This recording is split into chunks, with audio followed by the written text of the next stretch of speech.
Hi friends, వాట్సాప్లో మనకి చాలా మెసేజ్లు వస్తూ ఉంటాయి. సో వాటిలో ప్రధానంగా చాలా వరకు మనం చూసే మెసేజ్ ఏంటంటే, ఈ పాపకి చదువు అంటే ఇంట్రెస్ట్ కానీ వీళ్ళు చదివించలేకపోతున్నారు. సో ఈ మెసేజ్ని మీరు ఎంతమందికి అయితే ఫార్వర్డ్ చేస్తారో ఒక్కొక్క ఫార్వర్డ్కి పావలా 10 పైసలు ₹10 రూపాయి చొప్పున వాట్సాప్ ఇస్తుంది అని, లేదంటే ఈ బాబు కళ్ళు లేవు, లేదా ఈ బాబు కిడ్నీ ఫెయిల్ అయింది, సో ఈ మెసేజ్ని ఫార్వర్డ్ చేయండి, ఫార్వర్డ్ చేస్తే ఆ వాట్సాప్ వాళ్ళకి అమౌంట్ అనేది ఇస్తుంది. సో అందుకని ఫార్వర్డ్ చేయండి అని చెప్పేసి మనకి చాలా మెసేజ్లు వస్తూ ఉంటాయి. ఈ మెసేజ్లు నాకు చాలా మంది ఫార్వర్డ్ చేస్తూ ఉంటారు. సో అలాంటప్పుడు ఒకరు అడగడం జరిగింది, వాట్సాప్ ని ఎలా అప్రోచ్ అవ్వాలి, ఇలాంటి వాటి గురించి వాట్సాప్ నుంచి మనం అమౌంట్ ఎలా తీసుకోవాలని చెప్పి అడగడం జరిగింది.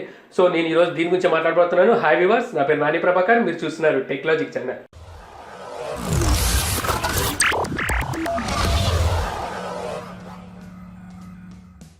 సో ముందుగా మనం ఈ మెసేజ్ని పంపించడం వల్ల వాట్సాప్ వాళ్ళకి అమౌంట్ ఇస్తుందా, ఒకవేళ ఇస్తే వాళ్ళని ఎలా అప్రోచ్ అవ్వాలనేది ముందు మాట్లాడుకునేలాకైతే, ఈ మెసేజ్లు ఫార్వర్డ్ చేయడం వల్ల వాట్సాప్ ₹1 కూడా వాళ్ళకి ఇవ్వదు. అసలు వాట్సాప్కి ఈ మెసేజ్లకి ఎటువంటి సంబంధం లేదు. వాట్సాప్ అనేది ఒక ఫ్రీ యాప్ అనమాట. సో వాట్సాప్లో మనం చాటింగ్ చేసుకున్నంత మాత్రాన వాట్సాప్ ఇన్కమ్ అనేది ఎటువంటి ఇన్కమ్ రాదు. అదే ఈ మెసేజ్ని మీరు ఒక SMS ద్వారా ఫార్వర్డ్ చేస్తే, ఒక SMSకి మనకి ₹1 అనేది ఖర్చు అవుతుంది. సో ఆ రూపాయి ఖర్చు అయింది కాబట్టి ఏదైతే నెట్వర్క్ వాళ్ళు ఉన్నారో, ఎయిర్టెల్ కావచ్చు, వోడాఫోన్ కావచ్చు, ఐడియా కావచ్చు, సో ఎవరైతే ఉన్నారో వాళ్ళకి ₹1 దానివల్ల లాభం వస్తుంది కాబట్టి అందులో పావలా తీసి ఆ బాధితుడికి ఇవ్వచ్చేమో. కానీ వాట్సాప్ ద్వారా అలాంటి ఫార్వర్డ్ చేయడం మాత్రాన వాట్సాప్ ₹1 కూడా ఇవ్వదు, వాళ్ళకి ఉపయోగం లేదు, మీకు ఉపయోగం లేదు.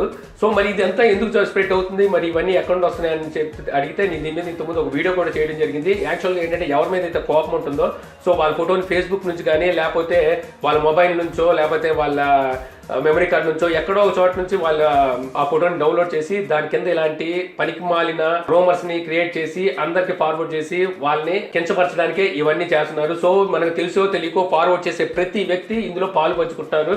యాక్చువల్గా దీన్ని ఎమోషనల్ బ్లాక్మెయిల్ అంటారు. ఎప్పుడైతే మనకి ఇలాంటి పంపిస్తారో మనం ఎమోషనల్ గా ఫీల్ అయిపోయి వెంటనే దాన్ని వేరే వాళ్ళు ఫార్వర్డ్ చేస్తాం. ఇందులో అబద్ధం ఎంత ఉంది, నిజం ఎంత ఉన్నది కూడా ఆలోచించాం. ఇంకొన్ని మెసేజ్లు మరీ చండాలంగా ఉంటాయి. ఏంటంటే, ఆ మెసేజ్ మొత్తం చదివిన తర్వాత దేవుడి గురించి మెసేజ్ రాస్తారు. ఈ మెసేజ్ మీరు ఫార్వర్డ్ చేయకపోతే దేవుడు మనకు హాని చేస్తాడంట. ఇదేంటో నాకు అర్థం కాలేదు. ఏంటి, ఒక మెసేజ్ మనం ఫార్వర్డ్ చేయకపోతే దేవుడు మనకు హాని చేసేస్తాడు. ఇలాంటి మెసేజ్లు కూడా వస్తుంటాయి. సో ఇలాంటి ఫేక్ మెసేజ్లు అనేది మీరు అసలు నమ్మమాకండి.